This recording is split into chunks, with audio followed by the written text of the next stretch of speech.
Bismillahirrahmanirrahim. Dear students, Assalamu alaikum. Ramzan Mubarak. How are you all? We should consider ourselves lucky that Allah Almighty has blessed us with this holy month of Ramzan. So we should take maximum benefits out of this bountiful month by spending much of our time in prayers. Now we come to our lecture, which is about nephron, taken from page number 9 and 10 of your textbook. Nephron is derived from a Greek term nephros, meaning kidney. In this lecture, we will repeatedly use a term renal. This term is not new for you. Ren is a Latin word used for kidney, so renal means relating to kidney. You have read a structure, medulla in brain, but when you talk about renal medulla, it means medulla related to kidney, not to brain. Now the question arising in your mind is, what is a nephron? It is the structural and functional unit of kidney. Take the example of your school.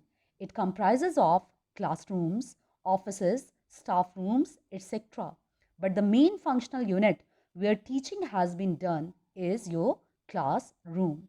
Just like the functional unit where urine formation occurs in our kidney is nephron. Your single kidney is made up of more than 1 million of nephrons.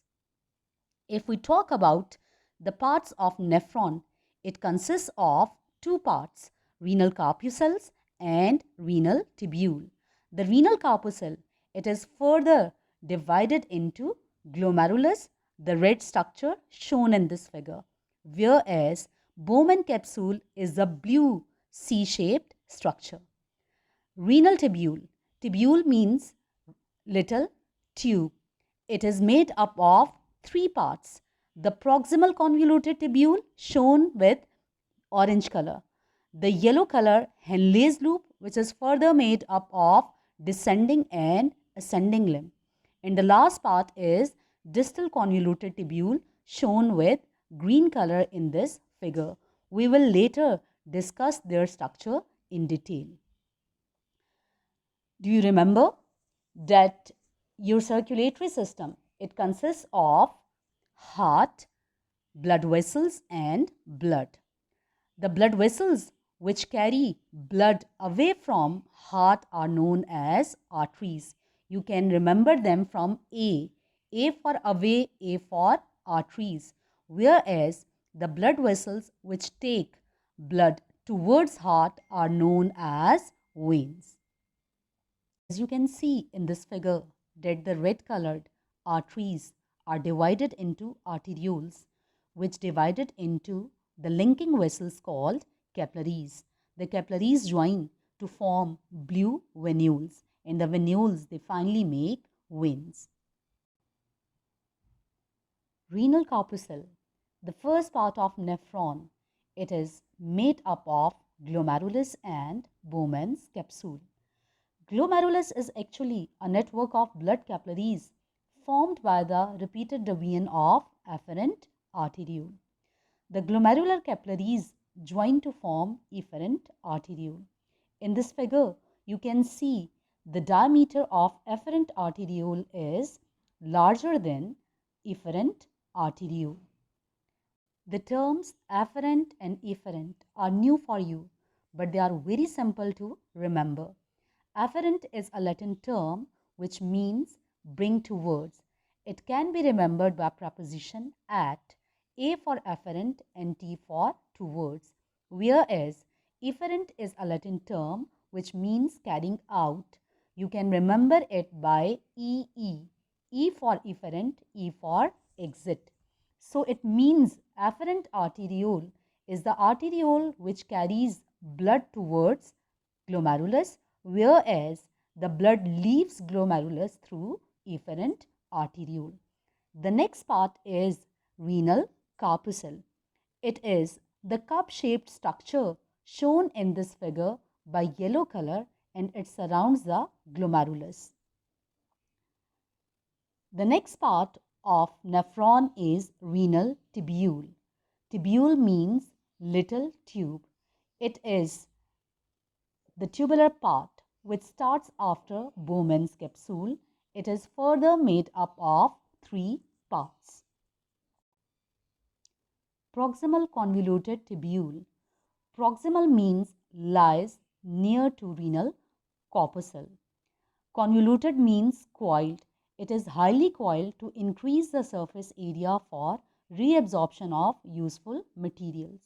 The second part is loop of Henle. It is a U-shaped tube and it consists of a descending, that is downward, and ascending, that is upward limb. The next part is distal convoluted tubule. Distal mean far because it lies far from renal corpuscle and it is also coiled to increase the surface area for reabsorption of useful materials.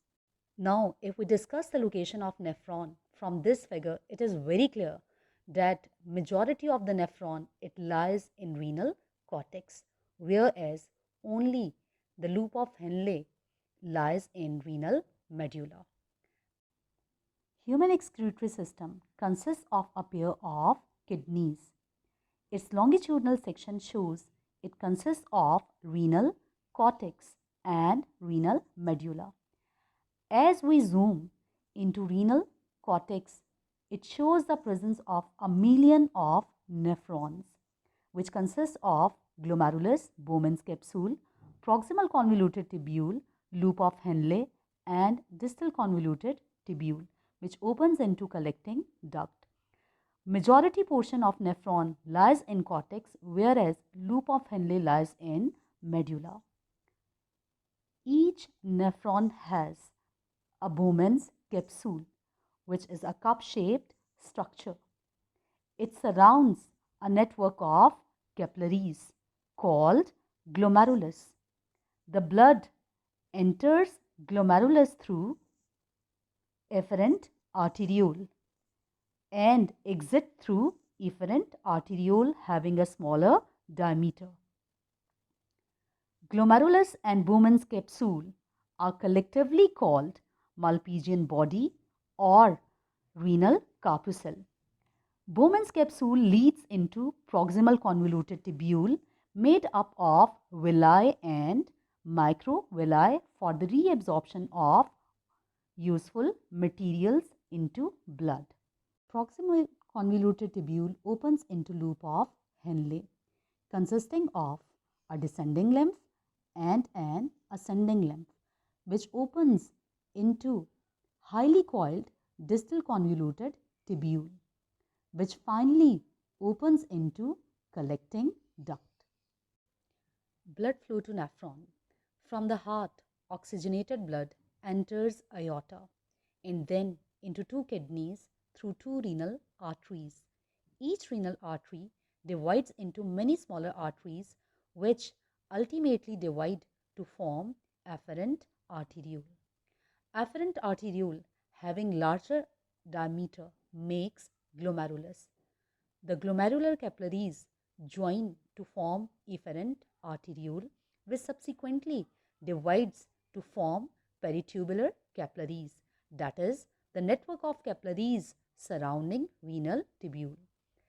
The peritubular capillaries unite to form venules. These venules form renal veins, and the two renal veins, they ultimately open into inferior vena cava, and thus the blood, it returns to heart. This is the diagrammatic representation of flow of blood to nephron.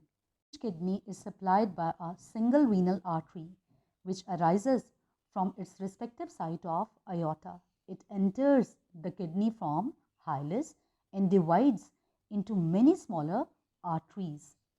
These arteries subdivide to form efferent arteriole. The Bowman's capsule surrounds the glomerulus. Glomerulus receives blood from efferent arteriole while the blood leaves the glomerulus through efferent arteriole. Efferent arteriole subsequently divides to form peritubular capillaries, that is, capillaries surrounding renal tubule. They ultimately join to form renal veins which open into vena cava. Your assignment is to make a flow sheet showing the structure of nephron. You have to give differences between glomerulus and peritubular capillaries, and you have to complete this flow chart. Listen carefully, you have to do these questions on your rough sheet. This topic is very simple, but the terms used are new for you. I advise you to listen this lecture as many times as you can to understand the lecture. Thank you. Stay blessed. Allah Hafiz.